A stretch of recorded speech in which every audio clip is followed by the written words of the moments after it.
Oh, yeah.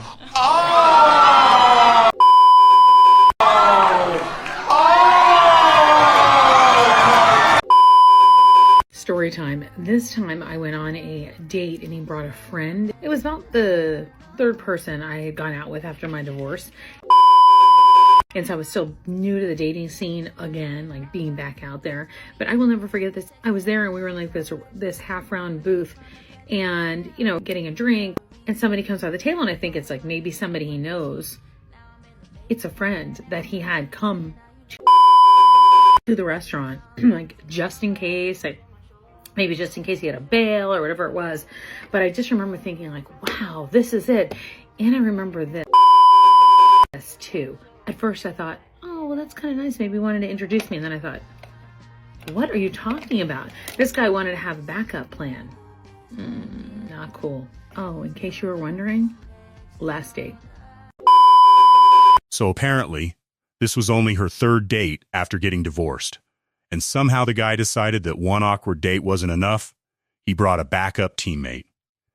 At first, she thought he was just introducing a friend.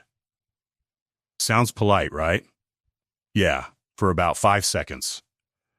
Then reality kicked in. The friend wasn't there to say hello. He was basically the emergency exit. Imagine going on a date with someone who already has an evacuation plan prepared before you've even finished your first drink. Safe to say, there wasn't a second date. Honestly, if you need a backup player for a dinner date, maybe you're not ready to be in the game at all. Let me tell you what happened to me recently.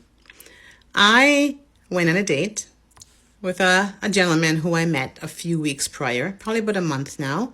And we met at a social gathering. And then he leaned over at the end of the night and said, "Is there a husband?" And I say, "I'm happily divorced." And he said, "So is he." So fine. We finally meet up and he invites me to lunch. And we met at a local Caribbean restaurant. So we're just fine. Got myself together. He came. He was okay. I mean, presentable. Could have been a little bit better presented, but I'm not going to judge. We get along fine. I drove there. I don't believe in anyone picking me up on the first date. I want to drive so I can leave when I want to, if I have to. And he says to me, "Oh, I usually date women who have straight hair." I said, "Oh, yeah?" I said, "What does straight hair mean to you?" "Oh, if them perm it, and, I've never dated someone who has locks." And I said, "Well, when we met, I had locks. We've been talking and I have locks." And I said, "If you like women with straight hair, what are you doing with me? Because I have locks." This man had the audacity to tell me, after talking to me, meeting me, knowing that this is what I look like, this is what he likes. Well, go for it. If you like women who have straight hair, you go find them. If you like women who have short hair and a natural afro, go get them. If you like women who have straight hair or wear wigs, go get them. But don't you ever come and tell me what you like so you can make me look small. I will never be small. So I always walk with my Vex money. So I just got up and said, "Nice meeting you." I didn't even pay. Let him pay. My time's important. And I said, "Goodbye. Don't ever let anyone make you feel small. You do not need anyone to validate who you are." And I told him goodbye. I will not be talking to him again. I'm too old for this. I will never, ever let anyone take away my sunshine. This date actually started off pretty normal. They met at a social event, had a good conversation, and finally decided to grab lunch. Nothing unusual, at least not yet. Then out of nowhere, this guy decides the perfect first date topic is explaining his preferred hairstyle in women. That's an interesting strategy, asking someone out and then immediately telling them they don't match your type. Her response was exactly what most people were thinking. If that's your type, then why did you invite me? Instead of trying to change herself to impress a stranger, she simply stood up, wished him well, and walked away. Sometimes the biggest red flag isn't rejection. It's someone expecting you to become a completely different person just to earn their approval. And honestly, If you're giving hairstyle reviews on the first date, maybe you're the one who needs a makeover. Okay, so I went on a date, and some of these are from a long time ago, but this one, it just occurred to me the other day. I was out, we had a really nice burger, fries, I don't know, and I was like, oh, what do you like to do? He's like, well, I don't like to go ice skating, and I don't really like running, and I don't really like a lot of games. I was actually raised in a religion where I wasn't really allowed to play sports, so I don't really like sports. But my wife, or my ex-wife, was in a different religion, and so my daughters swim and they do other things.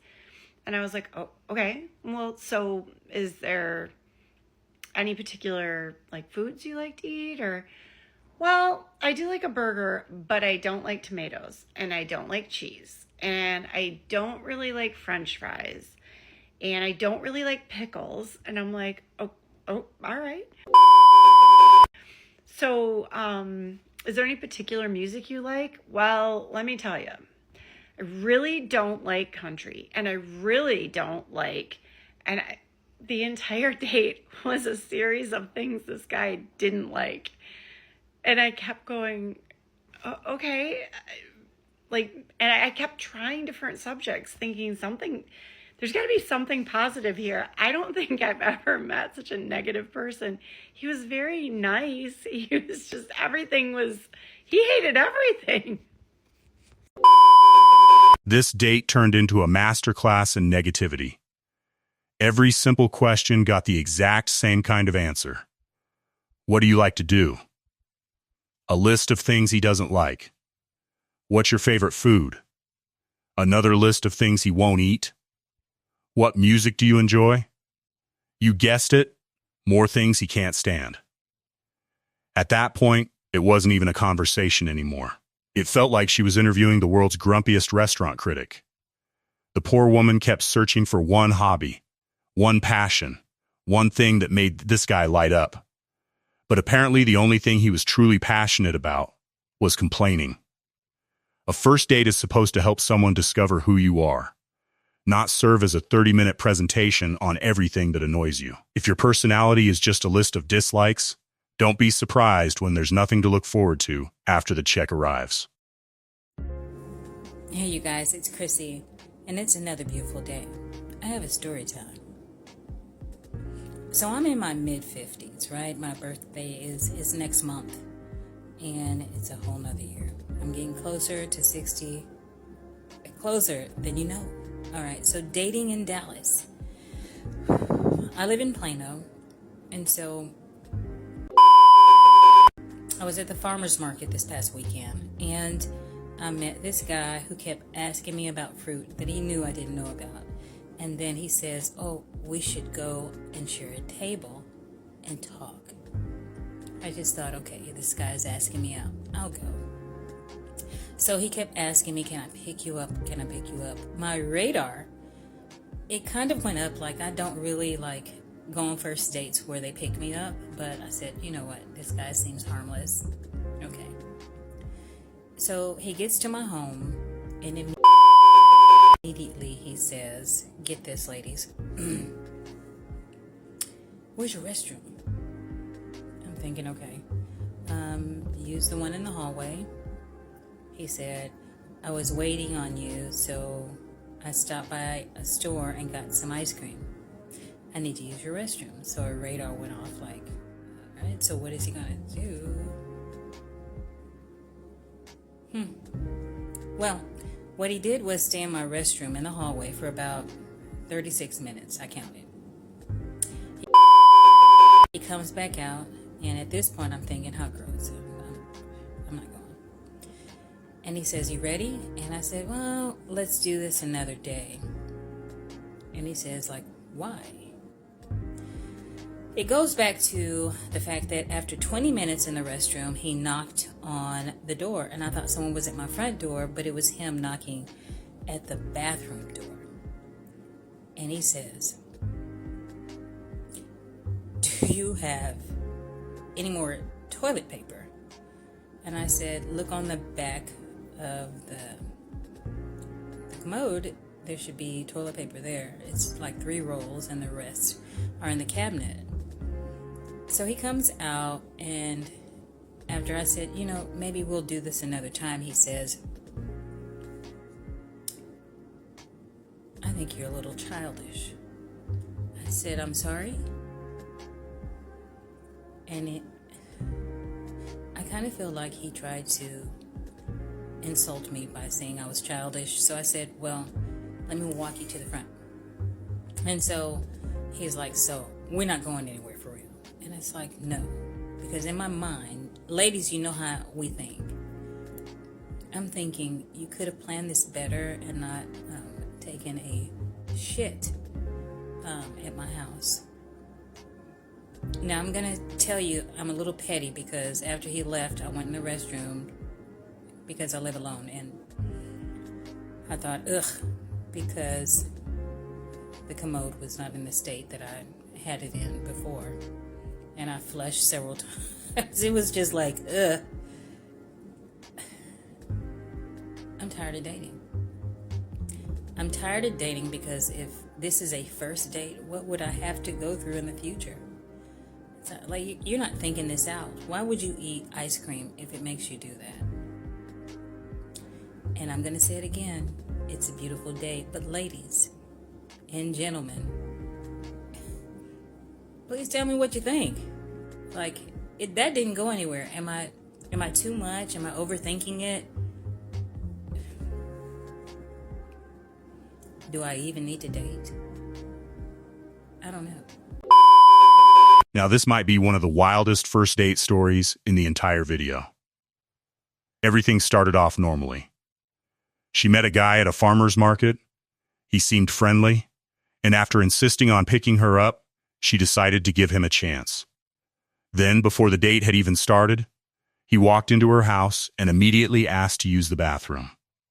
A few minutes? Totally understandable. 36 minutes? That's no longer a bathroom break. That's a lease agreement. To make things even crazier, halfway through, he actually asked for more toilet paper. At that point, the date was already over in her mind. And when she politely canceled, this guy had the confidence to call her childish. Look, everyone has embarrassing moments. That's part of life. But showing up to a first date completely unprepared, turning someone's home into your personal emergency stop, and then insulting them when they lose interest, that's a combination nobody is signing up for. Safe to say, this relationship got flushed before it ever had the chance to begin. Here are the 3 things that made my date last night fantastic.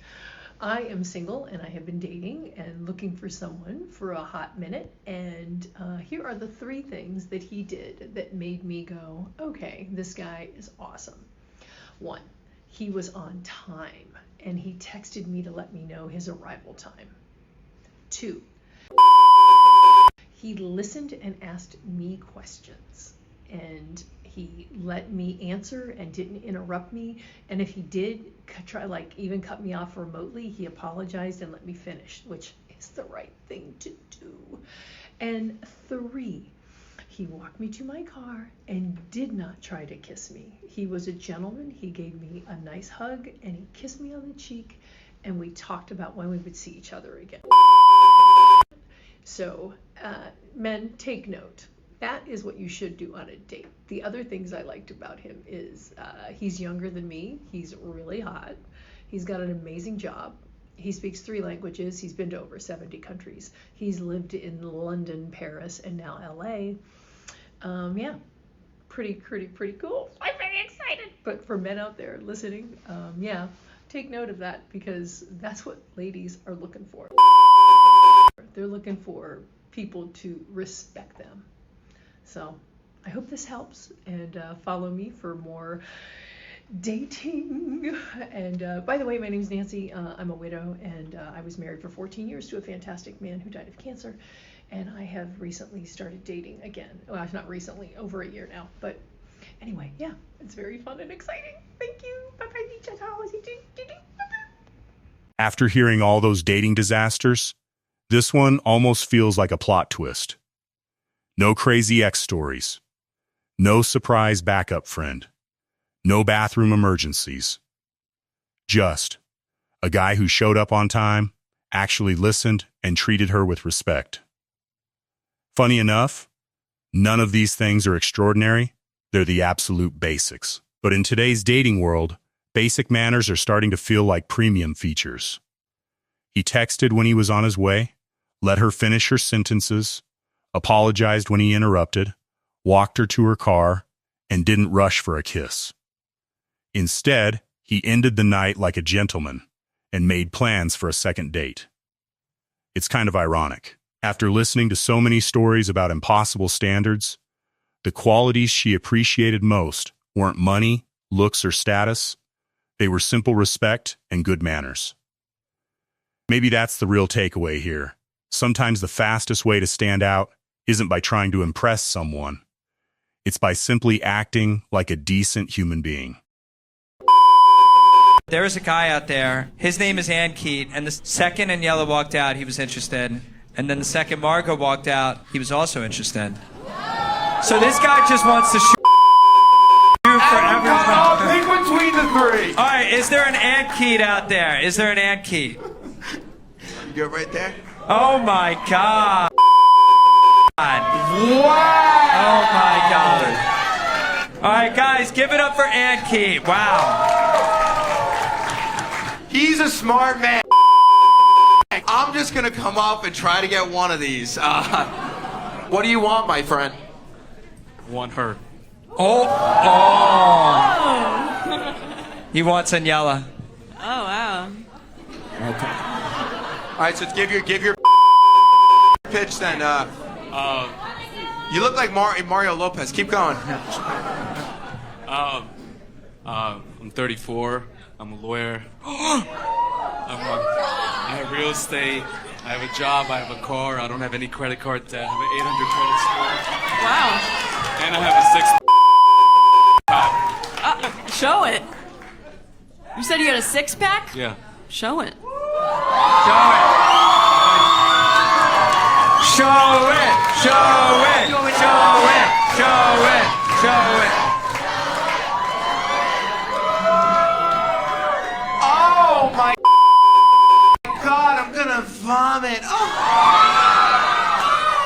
my God! Show him. Show him. So, Aniela, what do you think?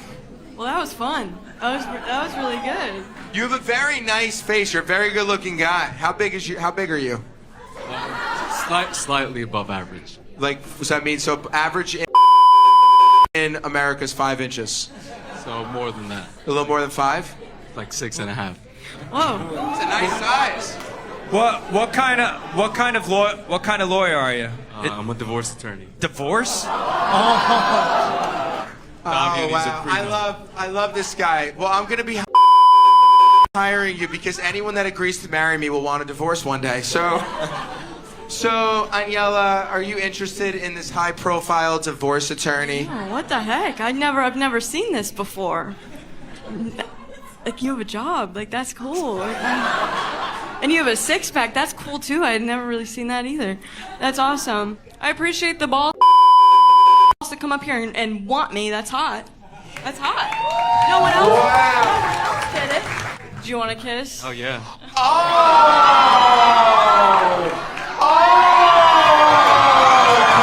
Now this one felt less like a dating show and more like a live job interview with a comedy twist.